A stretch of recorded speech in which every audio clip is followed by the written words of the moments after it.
నమస్తే, welcome to Suman TV. Back pain men and ఉమెన్లో compare చేసేటప్పుడు ఉమెన్లోని బ్యాక్ పెయిన్ కంప్లైంట్స్ ఎక్కువగా చూస్తాం. నాట్ ఓన్లీ బ్యాక్ పెయిన్, మోకాళ్ళ నొప్పులు కూడా ఉమెన్లోనే ఎక్కువగా కంప్లైంట్స్ చూస్తూ ఉంటాం. సో ఎందుకు వీళ్ళ బాడీ చాలా వీక్గా ఉంటుందా, లేకపోతే హార్మోనల్ డిస్టర్బెన్స్ అనేది ఎక్కువగా ఉంటుందా, ఏ కారణాలతో ఎక్కువగా ఈ ప్రాబ్లమ్ని ఫేస్ చేస్తారు? అండ్ నాన్ సర్జికల్ ట్రీట్మెంట్ వైజ్గా మనం చూసుకునేటప్పుడు పిఆర్పి అనేది బ్యాక్ పెయిన్కి కూడా ఏ రకంగా పనిచేస్తుంది? సో ఈ విషయాలన్నీ అడిగి తెలుసుకుందాం. మనతో పాటు ఉన్నారు ఈపిఎన్ పెయిన్ మేనేజ్మెంట్ జూబ్లీ హిల్స్ నుంచి డాక్టర్ మీనల్ చంద్ర గారు. Hello ma'am. Hello ma'am, so ఎలా చూసుకున్నా కూడా మెన్తో కంపేర్ చేసేటప్పుడు సో ఏ ప్రాబ్లం అయినా సరే ఉమెన్లో ఎక్కువగా ఈ పెయిన్కి సంబంధించి కనిపిస్తూ ఉంది. సో మోకాళ్ళ నొప్పులు వచ్చేటప్పుడు కూడా ఉమెన్లోనే ఎర్లీ స్టేజ్లో చూస్తున్నాం. At the same time back pain వచ్చేటప్పుడు కూడా. సో ఈ బ్యాక్ పెయిన్ అనేది ఎర్లీ యంగ్ ఏజ్లోని ఉమెన్లో మనకి కనిపిస్తుందా, లేకపోతే పోస్ట్ ప్రెగ్నెన్సీ తర్వాతే ఎక్కువగా కనిపిస్తూ ఉంటుందా మీ దగ్గరకు వచ్చినటువంటి కేసెస్ని బట్టి? లైక్ యూ సెడ్, ఫీమేల్స్లో ఎనీ కైండ్ ఆఫ్ క్రానిక్ పెయిన్కి ఇన్సిడెన్స్ ఎక్కువ ఉంది. It is because of the build, it is because of the activities and also because of the hormonal changes. Okay, జనరల్గా యూ సీ ఫీమేల్స్ మార్నింగ్ నుంచి సాయంత్రం వరకు, రాత్రి వరకు కంటిన్యూస్గా స్టాండింగ్లో పని చేస్తున్నారు for for their kids, husband, mother, father, in-laws, whatever. Okay, చేయాలి, బయట చేయాలి. So their continuous in activity and then exercise. జనరల్గా ఇండియన్ సినారియోలో ఫీమేల్స్లో ఎక్సర్సైజ్కి హ్యాబిట్ లేదు.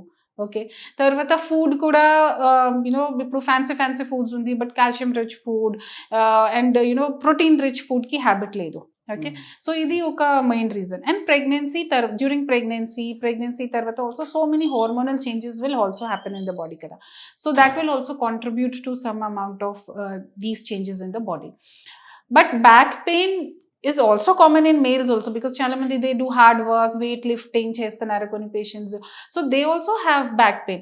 But what kind of back pain? ఇది mechanical back pain is only because of activities వల్ల, or sometimes when you're tired you start getting pain కదా.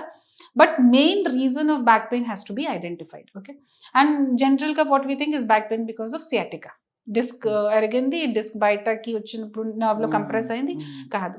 Sciatica నొప్పి ఉంది, బట్ సియాటికాతో పాటు there are so many other conditions because of which patients will come with pain. Pregnancy తర్వాత ఒక patient females will come with SI joint pain, sacroiliac joint pain. Okay, కూర్చున్నప్పుడు ఎక్కువ అవుతుంది.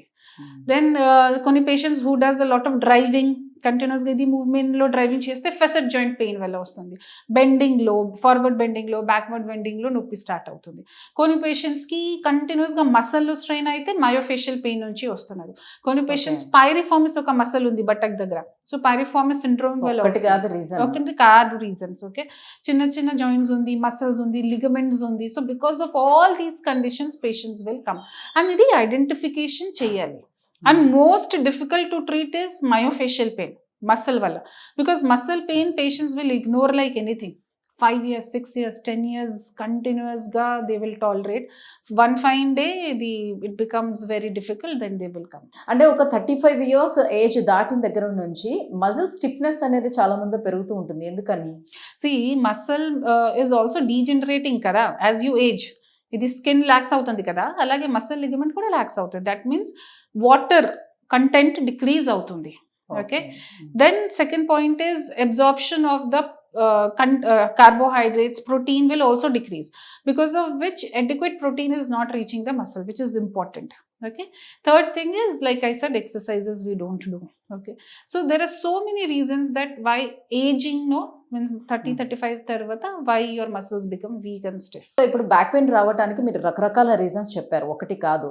సో ఇవన్నీ డయాగ్నోసిస్ ఎలా చేసుకోవాలి, దేనివల్ల మనకు బ్యాక్ పెయిన్ వస్తుంది అని ఎలా తెలుసుకోవాలి? First is a history of the పేషెంట్తో మాట్లాడిన తర్వాత 90% ఆఫ్ ద డయాగ్నోసిస్ వస్తుంది.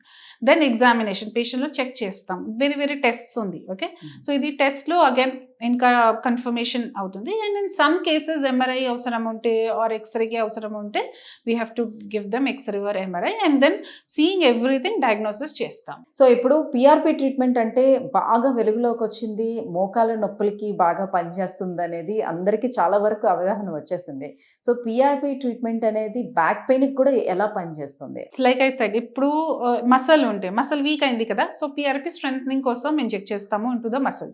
ఇప్పుడు ఫెసెట్ జాయింట్ ఉంటే జాయింట్ అరిగింది కదా, సో జాయింట్కి రీజనరేషన్ కోసం పిఆర్పి హెల్ప్ అవుతుంది. సేక్రోయిలియాక్ జాయింట్లో కూడా ఇది కొంచెం డీజనరేషన్ ఉంటే పిఆర్పి విల్ హెల్ప్. డిస్క్లో కూడా పెద్ద డిస్క్ ఉంటే పిఆర్పి యాంటీ ఇన్ఫ్లమేటరీ ప్రాపర్టీ వల్ల ష్రింక్ చేస్తాం.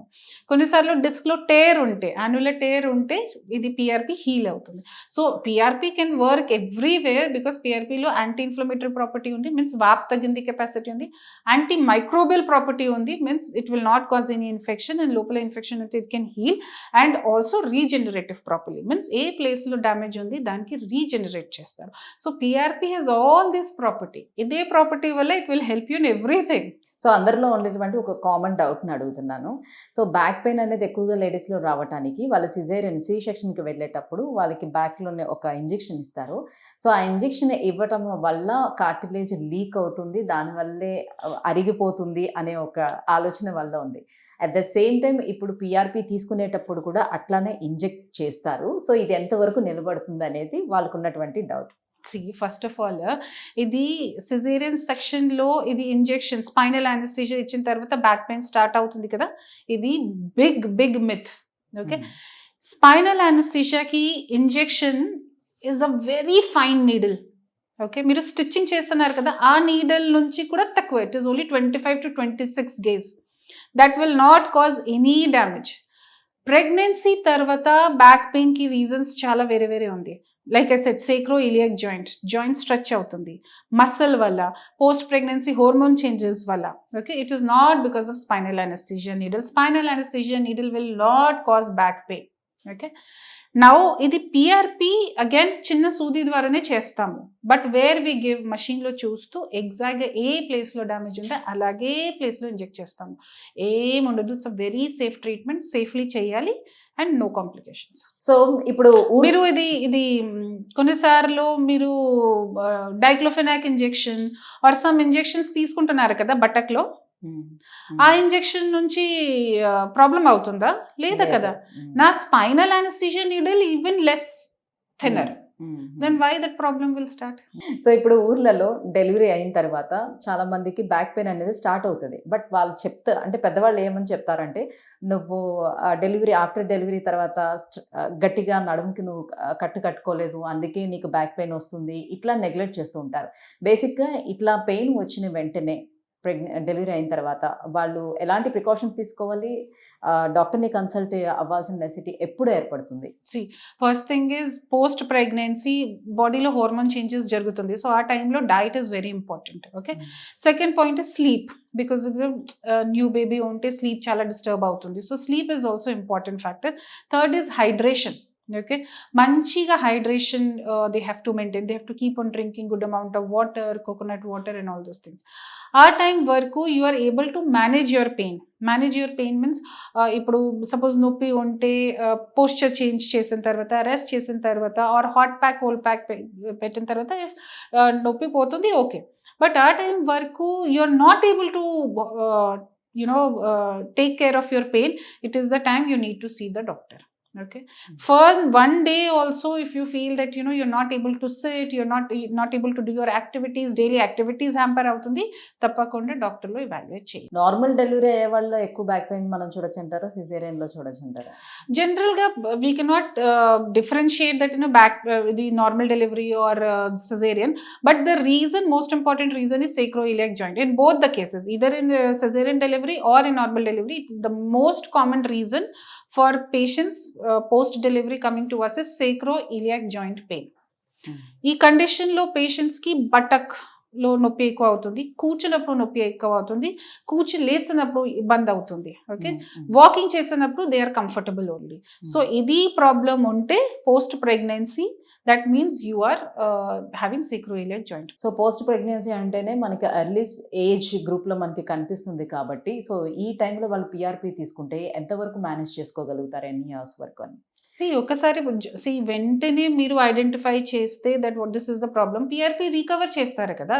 ఒకసారి రికవర్ అయిన తర్వాత మీ సైడ్ నుంచి స్ట్రెంథనింగ్ చేయండి, తర్వాత అయిపోయింది, ఇది లైఫ్ లో అంతే, సరిపోతుంది ఉంది. Thank you ma'am, thank you so much. So back pain రావడానికి ఎన్ని రకాల రీజన్స్ ఉంటాయి, దాన్ని ఎలా డయాగ్నోసిస్ చేయాలి అండ్ ట్రీట్మెంట్ పిఆర్పి గురించి కూడా తెలియజేస్తున్నందుకు thank you so much. Thank you.